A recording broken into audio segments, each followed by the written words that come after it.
In February of 2023, the board of directors at PV, mainly Matt Tiermond and Joe Barton, signed a letter calling James out for such things as, I quote, becoming a power-drunk tyrant who pontificates on who we should be exposing. We, the staff at Project Veritas, are at a crossroads. High-level disputes between our leader and founder, James O'Keefe, and the volunteer board of directors who are responsible for oversight of the nonprofit have resulted in James no longer being here. James is not only the founder of Project Veritas, but the creative visionary of our mission. This devastated us and the audience we exist for. James hasn't resigned, nor was he fired.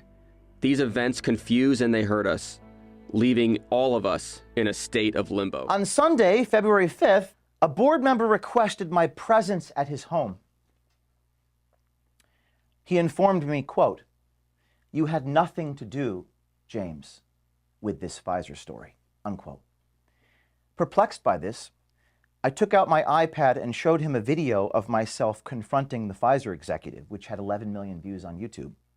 He responded, quote, "But that was after the undercover video had already been done," unquote. I pointed out that the brave journalist, and many of you know who this person is, I'm not going to name anyone, who recorded the interaction was someone that I had to sit down over a year prior, remember, over dinner, for hours, talking off the proverbial ledge, insisting he take the long, arduous road to get the story about Pfizer, and indeed he did. With the company falling apart, I knew that I was going to need to leave Project Veritas, as it was obvious that James was on his way out and I knew my story wasn't finished. I was offered a role in James's new journalistic firm, the O'Keefe Media Group. It was sort of a gun-to-my-head situation. I either took the job or I was basically out.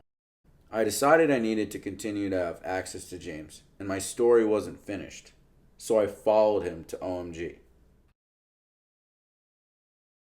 And that person now works for me, by the way, at OMG.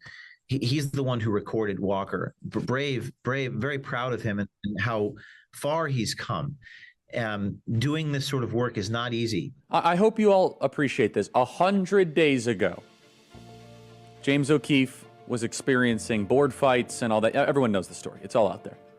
100 days later, James O'Keefe is laying shots on target against a $10 trillion company. That's unbelievable.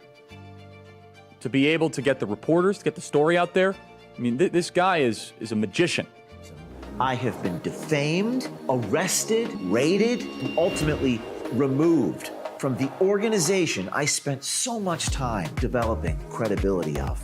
We are going to build an army of investigators and exposers. They have awakened a sleeping giant.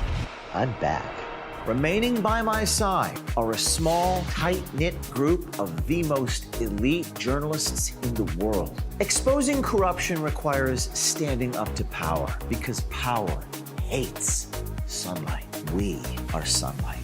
Welcome to the O'Keefe Media Group, where we will never be shut down, because not only do I own it, but you own it too. Support us and sponsor our army of journalists by becoming a founding member today.